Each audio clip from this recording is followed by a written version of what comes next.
Selamat pagi anak ibu kelas 12 perkantoran, apa kabar kalian? Rindu lah kita mau ketemu biar enak belajar, bisa diskusi, bisa kelompok, bisa tanya jawab. Ini hanya satu arah, mudah-mudahan si corona ini cepat berlalu ya nak. Mari kita saling berdoa. Oke, masuk kita ke pelajaran kita ya nak, sampai kita ke sistem penggajian PNS. Kalau sebelumnya memang sudah kita pelajari bahwa sistem penggajian itu ada 3, tapi tidak disebutkan penggajian siapa kan gitu ya. Jadi khusus untuk penggajian PNS seperti ini dia sistemnya. Sebelumnya kan ada 3, sistem skala tunggal, ganda, dan gabungan.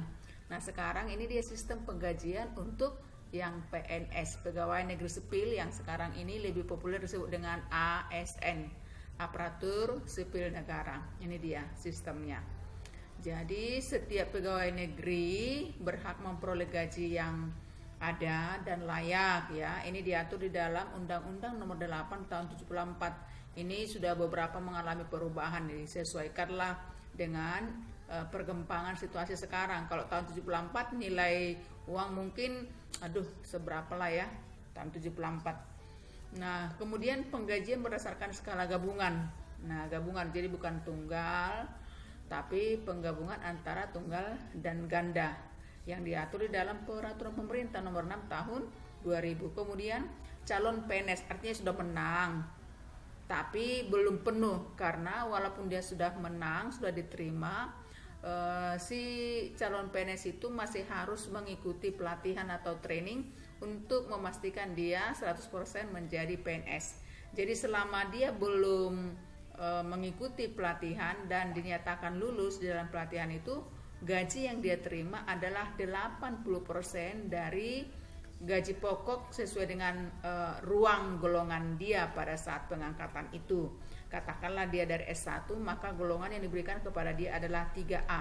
Kalau misalnya gaji pokok golongan 3A itu dengan masa kerja 1 tahun atau 2 tahun 3 juta, maka yang terima adalah 80% dari 3 juta, yaitu 2.400.000. Tetapi setelah dinyatakan dia nanti 100% PNS, maka gaji dia 100%, yaitu 3 juta misalnya. Itu dia ya sistemnya. Kenaikan gaji pokok berkala sesuai masa kerja golongan penilaian. Jadi bagi Ananda yang ada orang tuanya PNS, bolehlah pertanyakan apakah hal ini dialaminya. Kemudian tunjangan istri. Jadi kalau suami yang PNS atau ASN, tunjangan istri lah. Tapi kalau istri yang ASN, suami tidak, maka tunjangan suami. Masing-masing 5%. Kemudian untuk anak 2%. Jumlah anak itu 2 orang. Kalau dulunya 3 orang, sekarang ini 2 orang. Dan ditanggung sampai umur 18 tahun. Bisa lebih 18 tahun jika anak yang bersangkutan melanjutkan sekolah atau kuliah. Jadi tunjangan istri 5% dari gaji pokok, tunjangan anak 2% untuk sebanyak 2 orang, berarti 4%. Kemudian tunjangan kemahalan. Kalau kita berada di daerah yang terpencil, katakanlah di Rian Jaya atau di Nias, biasanya harga-harga mahal di sana, maka kepada PNS yang bertugas di sana akan diberikan tunjangan kemahalan. Kemudian gaji pokok terendah sebesar, ini dia, ditentukan gaji pokok sebesar Rp1.560.800. Nah, untuk golongan 1A dan tertinggi, ini kalau golongan 1A berarti tamatan dia adalah SMP ya. Dan yang tertinggi adalah 5.900.000 kurang lebih. Kalau pengangkatan pertama dia adalah golongan 4E. Golongan 4E masa kerja 32 tahun. Ini bukan masa kerja 32 tahun, bukan masa kerja 0 tahun seperti yang di atas ya. 32 tahun dia bekerja, maka golongan dia 4E misal, maka yang terima inilah gaji pokok yang paling tertinggi. Diatur itu di dalam peraturan pemerintah nomor 15 tahun 2019. Berikutnya adalah prosedur kenaikan gaji. Nah, seperti yang kita dengar akhir-akhir ini, PNS itu mengalami kenaikan gaji. Enggak pun kenaikan gaji, ada istilah gaji 13, gaji 14 atau tunjangan lah dikatakan sekarang ini ya. Jadi kenaikan gaji berkala itu telah mencapai masa kerja tertentu dan penilaian pelaksanaan pekerjaan. Jadi tidak asal-asal. Yang saya tahu ya dari ASN yang ada di SMK Parulian itu, kan ada juga yang ASN itu guru-guru SMA itu, sekali 2 tahun mereka itu naik gaji berkalanya. Sekali 2 tahun. Naik pangkatnya mungkin yang 4 tahun sekali, tapi kalau berkala itu sepertinya rutinitas sekali 2 tahun berkala naik gajinya ya. Naiknya apakah 10.000, apakah 100.000, pokoknya sekali 2 tahun naik dia. Itu diatur dalam peraturan pemerintah nomor 7 tahun 77. Kemudian kenaikan gaji istimewa diberikan apabila DP3-nya, daftar penilaian pelaksanaan pekerjaan, DP3 istilahnya, amat baik mungkin dia 95, dia setia, dia berprestasi, dia jujur, dia ada membuat suatu karya yang bisa membuat nama baik instansi itu menjadi populer, maka kepadanya akan diberikan kenaikan gaji istimewa. Kemudian kenaikan tunjangan keluarga, jabatan, pangan, dan lainnya. Itu prosedur kenaikan gaji. Lalu tugas kalian ya nak, sebelum kita lanjutkan, salin rangkuman halaman 24. Salin rangkuman halaman 24, makanya kalian harus fotokopi buku kita ini. Setelah kalian salin rangkuman halaman 24 itu, kerjakan soal pilgan halaman 25.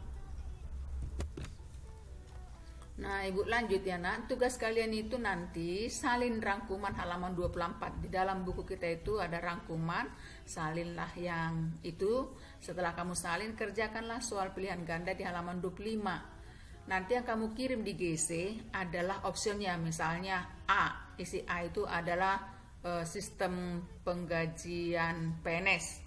Maka tuliskan A, sistem penggajian PNS. Soalnya cukup kamu salin di dalam bukumu. Salin di dalam bukumu soalnya.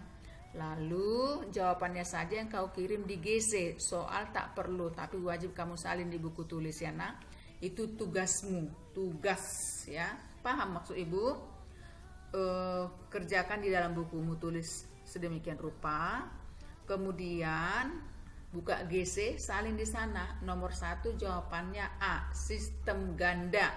Sistem ganda saja A, sistem ganda itu kamu tulis. 2 ASN atau C, ASN itu yang kamu masukkan di GC ya nak, itu tugasnya. Kita lanjut. Kita masuk ke bab 2 nak. Bab 2 itu judulnya penghargaan pegawai. Setiap orang ingin dihargai. Nah, untuk dihargai tentu harus ada perbuatan yang baik. Sehingga arti daripada penghargaan pegawai itu adalah imbalan, baik dalam bentuk material maupun non-material, yang diberikan oleh pihak perusahaan kepada pegawainya agar dapat bekerja dengan motivasi tinggi dan berprestasi dalam mencapai tujuan perusahaan. Jadi berlomba-lomba berprestasi supaya kepadanya diberikan imbalan. Jadi imbalan boleh pujian ya, sanjungan, boleh dengan menaikkan jabatannya, tidak harus dinilai dengan rupiah. Itu dia penghargaan. Nah, tujuan memberikan penghargaan itu apa? Yang pertama, untuk mendapatkan pegawai yang berkualitas. So pasti kalau memang kita dihargai di dalam bekerja, kita akan berusaha untuk semaksimal mungkin. Kemudian mempertahankan pegawai yang sudah ada. Kalau memang pegawai yang ada di tempat itu atau di instansi di perusahaan itu bagus, dihargai jerih payahnya, usahanya, prestasinya, tentu dia tidak akan berpaling ke tempat yang lain. Maka untuk mempertahankan pegawai kita tetap berada di tempat, berikanlah penghargaan.